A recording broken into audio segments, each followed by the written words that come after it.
قرآن و سنت کا مطالعہ کیا جائے، تین اصطلاحات جو واضح ہوتی ہیں. ایک اصطلاح ہے ایمان کی، ایمان سے کہتے ہیں ہم،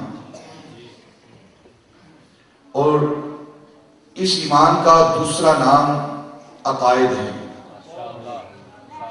دوسرا نام عقائد ہے. اور جو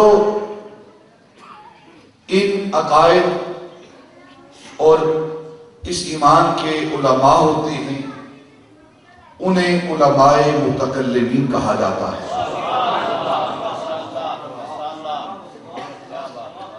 دوسری اصطلاح ہے اسلام،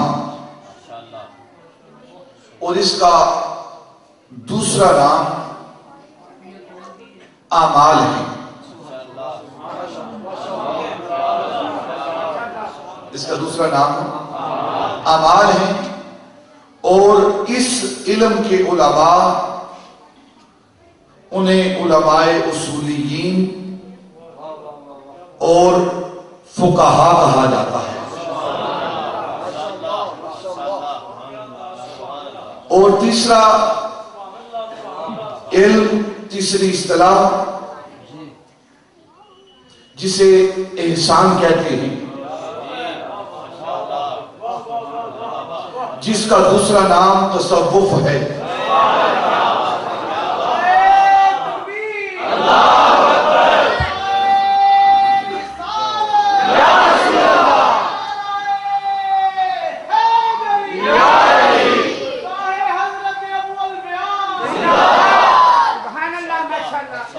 تیسری اصطلاح جسے علم احسان کہتے ہیں، اصطلاح احسان کہتے ہیں، اس کا دوسرا نام تصوف ہے. اور اس علم کے علماء کو علماء متصوفین اور اولیاء کہا جاتا ہے.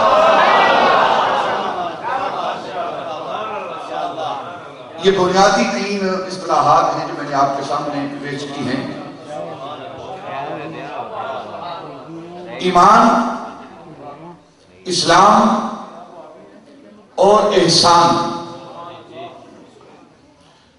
احسان کا دوسرا نام تصوف ہے. اور یہ چیزیں قرآن و سنت سے ثابت ہیں، قرآن و سنت سے ثابت ہیں. اس دور میں، یہ جو فتنے کا دور ہے، اس دور کے اندر پہلی دو باتیں تو کی جاتی ہیں ایمان اور اسلام کی. جو تیسری بات ہے احسان کی، اس کے بارے میں اعتراض کیا جاتا ہے، بیان کرنے میں اس کو توجہ کی جاتی ہے. مشکات شریف کی حدیث پاک اور احادیث کی دیگر کتابیں جو ہیں اس کے اندر یہ حدیث پاک موجود ہے. جبریل امین لباس بشری میں، صرف اشارہ کر رہا ہوں، لباس بشری میں حضور کی بارگاہ میں حاضر ہوتے ہیں اور اس سوال کرتے ہیں، مل ایمان یا رسول اللہ، مل اسلام یا رسول اللہ، اور مل احسان یا رسول اللہ. علماء اس بات پر اچھی طرح واقف ہیں. صرف اشارہ کر کے دیا دے کر آگے چل رہا ہوں. اگر کوئی شخص کہتا ہے کہ یہ تصوف کی اصطلاح، احسان کی اصطلاح قرآن و سنت میں نہیں، تو وہ قرآن و سنت سے ناواقف ہے، جاہل ہے. جبریل امین نبی پاک صلی اللہ علیہ وسلم کی بارگاہ میں لباس بشری پہن کر، حدیث پاک ہے، کالی سیاہ داڑھی ہے، سفید امامہ ہے، اور انتہائی سفید طیب جامہ ہے، اور چہرے پر کوئی سفر کا آثار نہیں ہے. دوزانو ہو کر، جبریل امین دوزانو ہو کر، گھٹنے ٹیک کر، حضور کی بارگاہ میں ہاتھ باندھ کر، یہ جسے پاک لفظ ہیں، ادب کے ساتھ سامنے بیٹھ کر حضور سے سوال کرتا ہے، میرے حضور جواب دیتے ہیں، جواب دیتے ہیں۔ جبریل جو سراپا نور ہے، نوریوں کا استاد ہے، نوریوں کا امام ہے، اگر جبریل سراپا نور ہو کر لباس بشری میں آ سکتا ہے تو میرا آقا بھی نور ہو کر لباس بشری میں آ سکتا ہے۔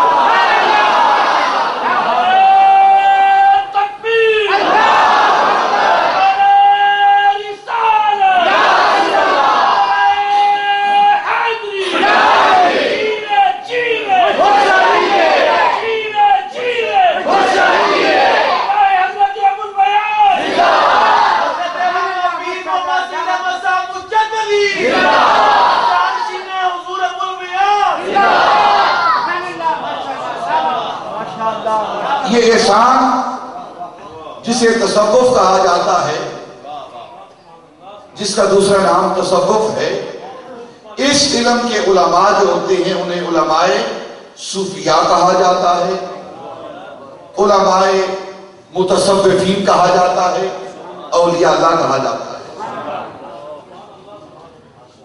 کوئی شخص اگر یہ اعتراض کرے، آج کا موضوع یہ نہیں ہے، موضوع یہ نہیں ہے، صرف بات کر رہا ہوں تاکہ اگلی بات آپ کو سمجھ آئے۔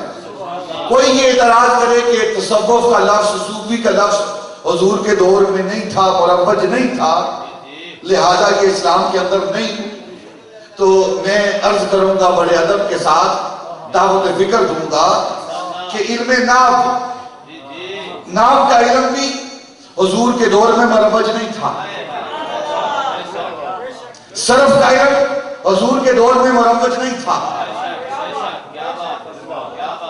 فلسفے کا علم حضور کے دور میں مروج نہیں تھا، علم کلام حضور کے دور میں مروج نہیں تھا، اصطلاحات حدیث، ہر حدیث کو ضعیف کہنے والے، یہ اصطلاحات بھی حضور کے دور میں مروج نہیں تھی، تو پھر یہ بھی اسلام میں نہیں ہے۔ یہ جتنے علوم ہیں قرآن کو سمجھنے کے لیے، اسلام کو سمجھنے کے لیے جتنے بھی علوم ہیں، وہ علم بلاغت ہو، علم معانی ہو، علم کلام ہو، علم فلسفہ ہو، علم صرف و نحو ہو، علم قصص ہو، علم تعبیر الرؤیا ہو، یہ سارے علوم قرآن و سنت کو سمجھنے کے لیے ہیں۔ بے شک یہ قرآن کے اندر موجود ہیں، حضور کے دور میں موجود ہیں، وہ ان الفاظ کے ساتھ مروج نہیں ہے۔ جس طرح یہ سارے علوم موجود تھے، اسی طرح تصوف بھی علم احسان کے نام سے موجود تھا۔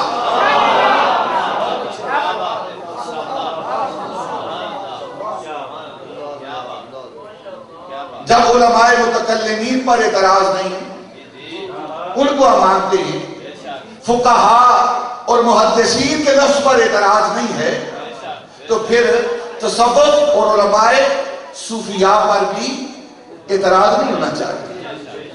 اس کی نص میں نے آپ کو نبی پاک صلی اللہ علیہ وسلم کی حدیث پاک سے پیش کی ہے، مشکات کی حدیث پاک ہے، اور حدیث کی دوسری کتابوں میں یہ حدیث پاک موجود ہے۔